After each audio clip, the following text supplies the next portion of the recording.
This should be my recap of the Beijing Auto Show. So it took me some time to digest what I've seen at the Beijing Auto Show, and which I spent 3 full days. I was first at the media days, which have been exclusive only to media, and then the professional days for people from the industry, and then I also went on one of the public days just to get also another sense of how well the show is visited by the ordinary public.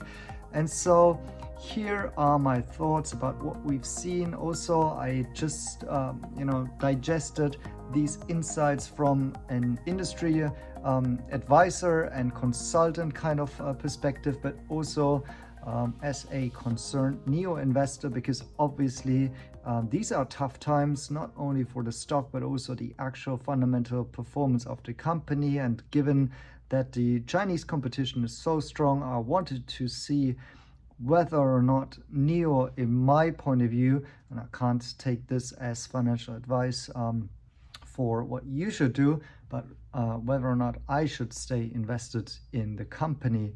So here we go. By the way, I'm now here in Shanghai, so I moved on with my family, and really enjoying this trip so far.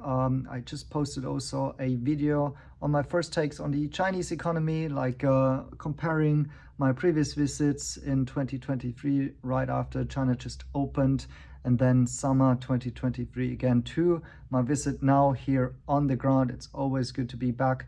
That's Patreon-only content right now. By the way, I've just closed my Patreon subscription, so right now you can't become a new member if you're not, but if you still want to support this channel, you could also become a YouTube member. So at some point later on, I might open up this Patreon community again for new members. Anyways, let's get back to the Beijing Auto Show, which I thought was a big show.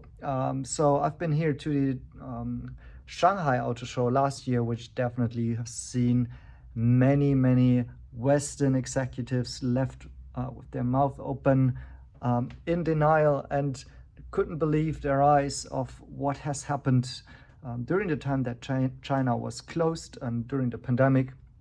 Obviously, since I'm coming here many years, and pre-pandemic, let's 6 times a year or something, I was aware of most of the things that were going on despite the pandemic and the travel restrictions. But many people have not seen this big shift of EVs coming, and mainly not how high quality these cars have been. And now the Beijing Auto Show kind of, to me felt a little bit like a reversal of the Shanghai Auto Show. But to be honest, and that's also what I got reflected from some of the other industry insiders, there's not so much new, right? We had a Xiaomi car, in which I'll do a separate video, and a couple new models here and there. But now coming to NIO, there's no new models really, despite the fact obviously they have kind of upgraded 2024 models, so they have got new chips, and in the case of the NIO ET7, they even have a new back seat. So these are some important changes in my view. It's good that they updated the cars, but many analysts have turned bearish on NIO because of the fact that they didn't bring out new models, right? So that's one thing. You wouldn't go to this show and see lots of innovation and new things that you couldn't see before. That wasn't my expectation either. But I would still, like to see with my own eyes whether or not NIO can compete in this wave of new EVs that are mostly also going down in price, and on the fact sheet usually offering lots of value, and in some cases great designs too, right? So that's kind of the pretext against what should be the outcome of the show. And then immediately when I went to see the NIO booth, and by the way, just when I opened the show, Li Bin was rushing to the Lotus stand and booth because he was about to introduce his partnership. That was just by accident, but he was accompanied by a couple of security guys and rushing over there. You could basically during the entire show, during the couple of days that I have been there, you could see him quite often giving media interviews, being at the NIO booth, being at other stands, being at, for example, meeting CATL and so on. So he's been quite busy and quite open and accessible. Only that, well, I didn't try to really get an interview with him, but he's been so busy with all of the other media that I didn't even bother. I kind of would doubt that he would be talking with me about the stock price and the company. But we've heard him making public statements that NIO does have a roadmap to profitability, is trying to bring down and narrow the losses. And at the NIO booth, what came to my mind first is that it's definitely half of the size than what it was last year.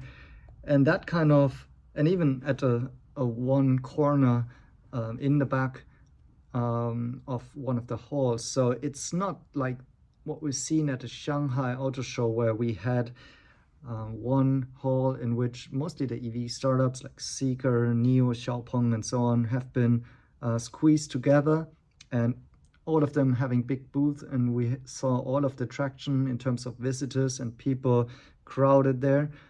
This time it was different. In case of NIO, smaller booth, possibly cost savings. And also the startups have been kind of diversified throughout the hall. So for example, XPeng was right next to Volkswagen. Maybe it makes sense as it's one of their investment partners now. They're collaborating closely.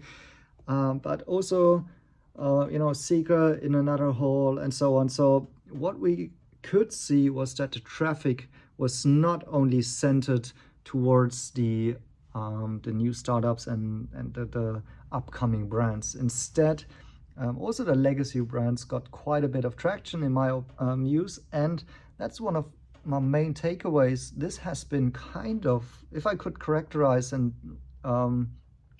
narrowing it down, I would say this show has been the auto show of legacy automakers, and parts of them the Western, but also very much in specific the state-owned enterprises in China, for example, Chang'an. And I think that these are the guys that we need to watch going forward. They are playing the catch-up game, and they are forced to do it because we see negative commentary in public state media that is saying, look, you guys are too slow in transitioning to EV. And now they're coming up with a range of new models that are about to compete. So in a sense, they're just doing what the Western legacy companies will be doing as well, but maybe a little bit later because they're not operating at China's speed. But the truth is they're all a little bit late with now some funny facts like you see here the Toyota interior totally copying NIO when it comes to the interior design. And that's kind of the overall trend. It seems like legacy is hitting back.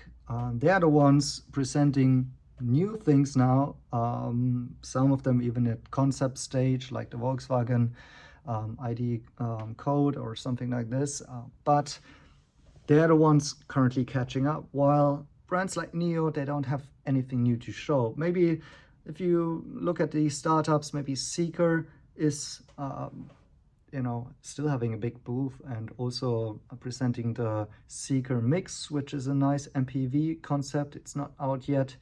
But other than that, for XPeng, there wasn't really something new. For many of the others, they're just reselling, in a sense, what they already had.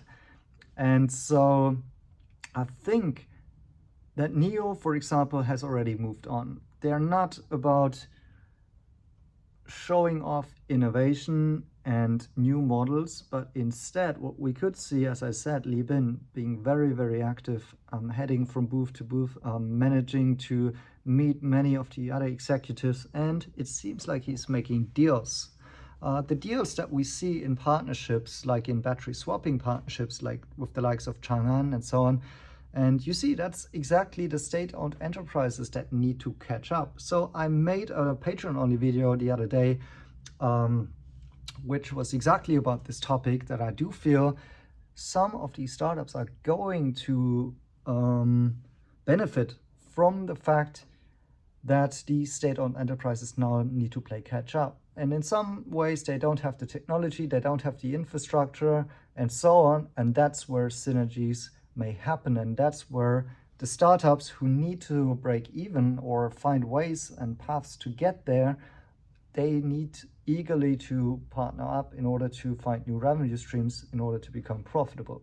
Now, to sum things up again, for the Beijing Auto Show, I would say there are kind of 4 players to watch. First, the startups which have not shown much new, and it seems like they are not the beneficiaries of this auto show, but I think this is kind of less so obvious that a couple of years down the line we will see the outcomes, and in hindsight it may have been obvious that this was actually the starting of it happening at the Beijing Auto Show, which is that the second part that we will need to watch is the Chinese state-owned enterprises, but also kind of including some of the private businesses like Geely is not a state-owned enterprise, but those larger corporates, which I think are the most interesting player to watch currently in terms of what kind of cars they're bringing out. They are the ones who are the hero of this show, of the Beijing Auto Show, in my opinion.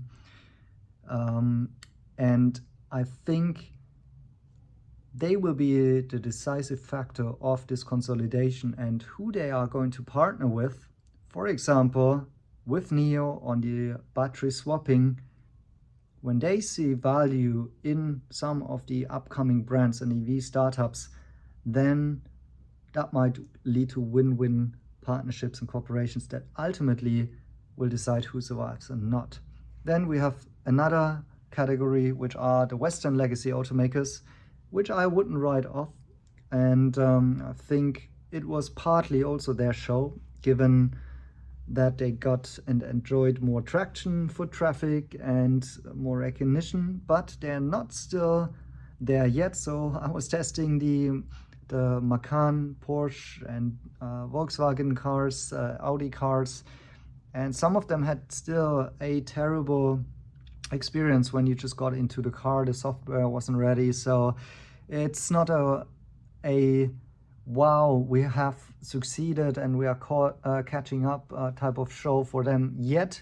But with the concepts that they're showing and might be delivering a couple of months and years down the line, they will catch up to what has already been presented today in terms of what the EV startups have on the ground. So the startups, they cannot just say, wow, we are so much better in terms of technology, the others are never going to catch up. No, legacy auto will come in, and I think some of them will be able to maintain their market share. And frankly, I count Tesla into that, which is not progressing fast. They are not innovative currently on the vehicle side anymore.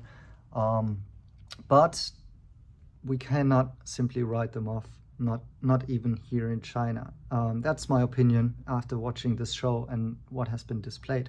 And the fourth one are kind of the integrators, which are the Huawei's of this world, which are on the software side, like with the Hongmeng OS, and on the other side, the technology that they can provide. They're still here on the ground with the Avatar and the Aito and so on, and showing off these cars. But over time, I think this will also merge into these state-owned enterprises and the partnerships that they're going to do with some of these startups, and the startups doing them between the legacy makers and the state-owned enterprises. So XPeng, Volkswagen, NIO, and those Chang'ans and Geelys and so on the battery partnership deals. And I think they will also be a decisive factor of how this all will come and merge together. So those four to watch. Ultimately, it's been not the show of the NIOs and so on, but I think down the line we will see the outcomes and who has made the right deals and who had the real things to offer to stay ahead and afloat in this difficult industry here in China. So I hope that gives you some perspective and context on my other videos to follow here from on the ground and about NIO. Thanks for watching and see you in the next videos.